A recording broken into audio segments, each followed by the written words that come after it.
আপনার কি পালিত বট বাহিনী আছে? পালিত কোনো বট বাহিনী শিবিরের নাম যে এখনো রক কাটা শিবির বলা হয় এবং আপনাদেরকে মানে জঙ্গি সংগঠনের সম জায়গায় রাখা হয়, এবং আমি উইকিপিডিয়ায় যখন সার্চ দিয়েছি তখনও বলা হয়েছে যে আপনাদের নামে এই বদনাম আছে এবং আপনারা এইভাবে বিতর্কিত।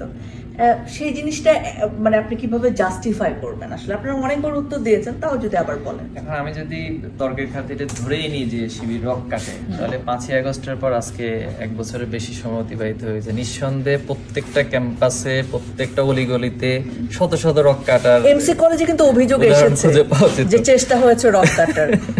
আচ্ছা, তো এই এমসি কলেজের অভিযোগ, রক কাটার অভিযোগ এসেছে, দেখুন সেটাও অনেক তদন্ত হয়েছে এবং তদন্ত কমিটি সেটা পাবলিশ করেছে।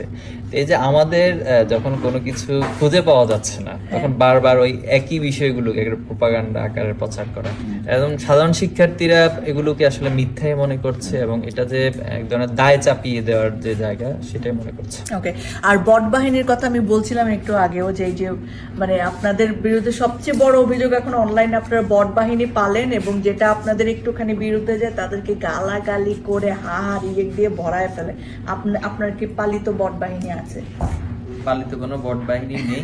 আর যারা এই কাজগুলো করে সেখানে আপনারা সরকার সবাই মিলে তাদের বিরুদ্ধে আমাদেরকে ব্যবস্থা নেওয়া উচিত। আর এরকম কোনো প্রমাণ পাওয়া গেলে যে আপনারা বট বাহিনী পালেন, তা তো অবশ্যই সেটা বললাম যে তাদের বিরুদ্ধে আপনি ক্রাইম বা ফৌজদারি যে বাংলাদেশে আছে সে আলোকে আপনি মামলা করবেন এবং আমরা আপনাকে সহযোগিতা